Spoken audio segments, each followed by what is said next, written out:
Olá, sejam bem-vindos ao terceiro episódio do Easy Talks. Eu sou a Lu, noiva do Caio, e sou advogada de planejamento patrimonial e sucessório. Oi, eu sou Yasmin, esposa do Sérgio e advogada especialista em planejamento patrimonial e sucessório. Hoje vamos falar sobre como negociar um pacto e como de fato fazer esse pacto ali no aspecto mais jurídico da coisa. Acho que um tema super importante que a gente já conseguiu trazer de forma mais superficial é como muitas vezes é difícil trazer esse tema dentro de casa, né? Discutir, enfim, trazer esse assunto ali, vamos dizer, para cima da mesa. Acho que aí eu vou ter poder de fala, hein, Lu? E aí você vai dar todas as dicas aqui, né? Acho que um ponto super importante é que muito se fala, né? Quando você vai entrar num negócio novo na sua vida, quando você está começando, né, uma nova empresa, um novo negócio, você sempre tem um business plan. E o contrato do casamento talvez seja, né, um dos contratos mais importantes da sua vida. Então, é o negócio mais importante da sua vida. Literalmente. A decisão mais importante. Que se Deus quiser, você vai ficar com aquela pessoa pro resto da vida. Exato. Então, assim, você vai não só ficar, né, vai morar dentro de casa. É muito diferente de um sócio, que você tem uma empresa que você vê ali no horário comercial e tchau, acabou. No sócio você pode mandar embora, né? Você pode, hoje eu não quero olhar pra sua cara, vou ficar em casa. Você chega na sua casa, tem seu marido, não tem o que fazer. Não tem o que fazer. Então, assim, é difícil falar sobre o assunto? É difícil, né? Mas é muito importante. Então, considerando que é um dos contratos mais... Aliás, é o contrato mais importante da sua vida... Yas, como que você acha que um casal, né, super apaixonado, em que um tá pensando em trazer esse assunto, como você acha que é o ideal para fazer de forma mais leve? O que você acha que na sua experiência poderia ter sido melhor? Enfim, conta um pouquinho pra gente. Eu acho que a gente tem que tentar trazer esse tema com muita leveza, com informalidade, trazendo uma curiosidade mesmo, tentando descobrir, aprender algo juntos. Eu acho que é muito importante. É não focar na parte do patrimônio, no aspecto patrimonial, e sim focar na parceria, o que vocês querem construir juntos, como casal, como família. Entender, isso é muito importante. Sabe quando a gente chega naquela entrevista de emprego que eles perguntam assim, como você se vê daqui 5 anos? Eu acho que essa é uma conversa tão bacana, que cria uma intimidade no casal, sabe? O que você tem como plano de vida? O que você quer? Você é feliz no que você faz? Você pensa em mudar? Quais são seus focos? Dependendo nem em casa, né? Aí pode ser bom, pode ser ruim, né? Nesse momento você pode descobrir várias incompatibilidades. Exatamente. Mas eu acho que é realmente um momento que traz muita intimidade, que você sai muito mais forte. Tentar trazer isso de forma muito mais leve, como eu disse, tentando deixar de lado esses aspectos patrimoniais, tentando não focar só na parte de dinheiro, porque como eu disse, o pré-nupcial, ele é, na verdade, um contrato que vai regular muitas vezes a convivência, né? Do que vocês pensam, o que vocês imaginam como família, quais os planos que vocês têm, se pensam em ter filhos, se não pensam. Então, eu acho que, na verdade, é abrir portas para vários outros temas super importantes que tem que ser conversados. Porque se você não tem intimidade com seu marido, com seu noivo, com a sua noiva, para falar sobre um assunto como esse, então não tinha nem que estar casando. Precisava de mais uns anos de namoro aí, pra criar uma casca e pra conseguir casar. Porque casar não é fácil não, gente. Viver um relacionamento não é fácil. Exige muita dedicação. Acho que o primeiro ponto, né, você conseguir conversar sobre esse tema dentro de casa, alinhar ali as expectativas, entender o que vai fazer sentido pro casal, o que não vai, considerando tudo que você quer pra sua vida, né, pro seu futuro, pra sua carreira, e tudo que o cônjuge eventualmente quer. Mas a gente também tem que pensar nos elementos mais práticos do ponto de vista ali jurídico, né? Então, o procedimento que eu tenho que fazer para conseguir fazer um pacto, o que é importante. Então, assim, acho que o primeiro ponto apesar desse contrato estar sendo feito ali para o casal, é super importante que cada um, né, dos cônjuges, eventualmente tenha um advogado, tenha alguém para fazer, né? Pra tirar suas dúvidas. Exatamente, né? Para você conseguir ali mergulhar de fato e entender, poxa, será que eu posso colocar esse tipo de cláusula? Será que faz sentido ou será que não? Normalmente, depois das conversas, claro que se for um casal que tá muito em linha ali com o que quer, com o que espera, é normal ter um advogado só, mas também é muito comum que uma das partes traga um pacto já elaborado e aí a outra parte tenha um advogado para revisar aquilo que foi escrito, né, para saber se está dentro do que eles esperam e dentro do que eles conversaram. Algo que eu sempre comento é que o pacto antinupcial, na verdade, ele também serve como um cuidado, ele é um cuidado.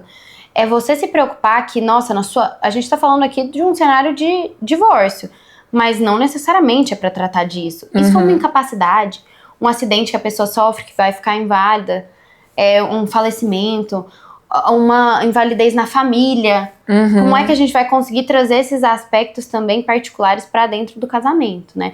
Eu sempre comento que depois que você se casa, gente, o pacto fica na gaveta e você esquece. Você acha que eu lembro o que tá a cláusula? Não é pra você ler todo dia de manhã, Jamais, muito pelo contrário. Você define, naquele momento aquilo é relevante, é importante. Depois você vai colocar numa gaveta e vai esquecer por ali, né? A vida do casal, ela segue como se aquele pacto, na verdade, não existisse.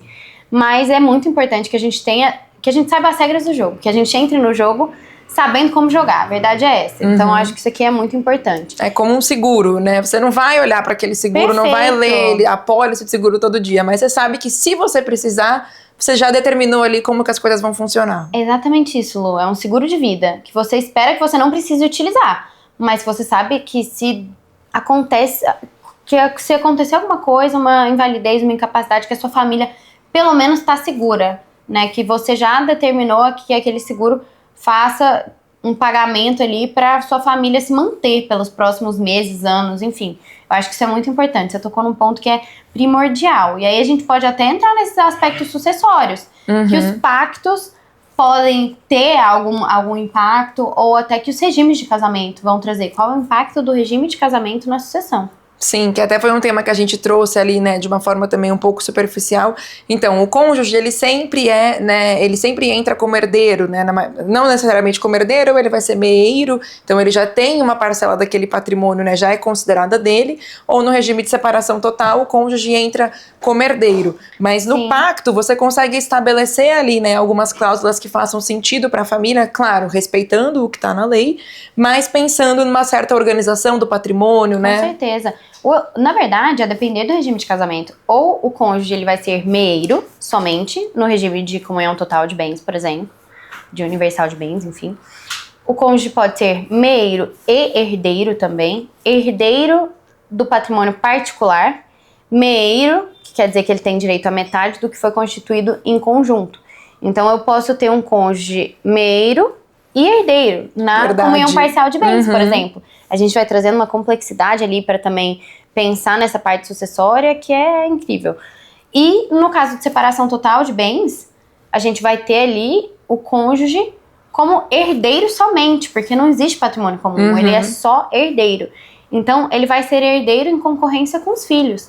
E antigamente era muito utilizado a determinação, inclusive, de aspectos sucessórios, por exemplo, um cônjuge abdicando na separação total, abdicando da herança, no caso de um falecimento. Mas isso, a jurisprudência, ela já é bem unificada no sentido de que é um direito que você não pode abdicar. Sim. A gente não pode falar de herança de pessoa viva.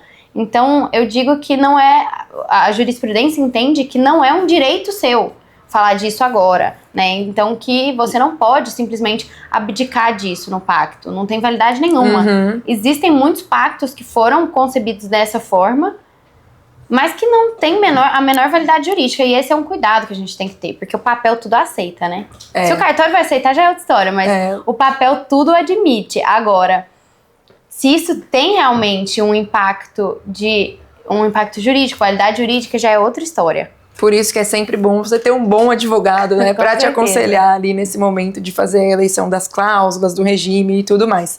E até entrando um pouco aqui no procedimento do casamento, também não é um procedimento simples, né? Vou chegar no cartório hoje e vou me casar. Tem a questão da habilitação, então quando você tem um pacto, você também tem que se organizar para isso. Se você puder contar um pouquinho, né, comentar desse procedimento, acho que seria legal. E são cartórios diferentes, né? Isso ninguém te conta. Você vai no cartório de títulos e documentos para registrar o seu pacto. E você vai no outro cartório antes da habilitação civil. Isso é muito importante. Então, você leva o seu pacto antinupcial no cartório de títulos. Você torna aquele documento uma escritura pública. Depois que você tem esse documento, essa escritura pública, é que você leva no cartório de registro civil para você fazer a habilitação civil. Então, no momento da habilitação civil, que você vai dar entrada no casamento, você já precisa estar com o seu pacto lá. Registrado, escritura pública. E as testemunhas precisam ir também. Nesse momento da habilitação civil, você já tem que estar com as suas testemunhas ali. E muita gente não sabe esse procedimento. É igual, depois que eu me casei, eu fui descobrir o procedimento para mudar de nome. Também é outra complexidade. E no momento da habilitação civil, você também já tem que saber. qual é o seu nome, qual vai ser o seu nome. Uhum. Você vai adicionar o sobrenome do marido, você vai tirar um nome, tudo isso já vão te perguntar ali na hora.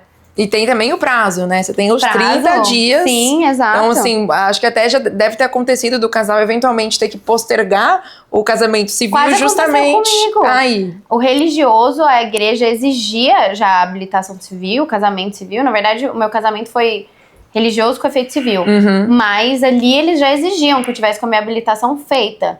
Então eu precisava, quase que eu não consigo Quase me perde casar. o prazo, então. Quase que eu perdi o prazo. É super importante, porque você tem que cumprir de fato o prazo, né? E se atentar a essas regrinhas que... Então, assim, já tô anotando aqui que meu casamento está chegando. Aliás, tá quase, né? Tá quase, tá aí já. Já temos que começar a falar Já do seu vamos pacto. começar, é claro. Em Vamos casa a começar gente hoje. já Já chama o conversando. Caio. Ô Caio, vem cá, a gente tem que falar aqui do regime que vocês vão se casar. Que cláusula que você quer colocar? Você já imaginou? Já pensou? Algumas, né? Já tá tudo aqui na cabeça. Sabe uma cláusula que tem sido muito comum recentemente? Cláusula de traição. A gente vê demais isso em pré-nupcial de famoso, né? Sim. Mas isso já está sendo adotado aqui no Brasil. Muitos juízes não concordam, né? Porque eles entendem que nesse caso, os danos morais, eles têm que ter um outro caráter, não é só pela traição. Tem Talvez que ter uma traição pública. Pública, exato, uma humilhação, algo nesse sentido, que vai fazer com que aquela pessoa tenha direito a receber aquela indenização por danos morais. Mas pode acontecer, né? Com toda certeza. Quantos casos a gente já não viu? Exemplo do show do Coldplay. Exatamente, essa semana eu ia falar, a gente precisa comentar desse caso, porque, né, saiu na mídia e todo mundo acompanhou. Você tem curiosidade de saber o pacto antinupcial dos famosos? Acho que seria legal, né? Tem tanta coisa na internet, tem tantos muito engraçados, assim, e cláusulas muito mirabolantes também. Sim, com toda certeza. Acho que a gente pode fazer um outro episódio sobre isso. O que você acha? Com certeza. Vamos deixar pro próximo? Vamos deixar pro próximo. O próximo é fofoca. A gente gosta. Comentando os pactos dos famosos, gente. Então, até o próximo. Até, a gente se vê lá.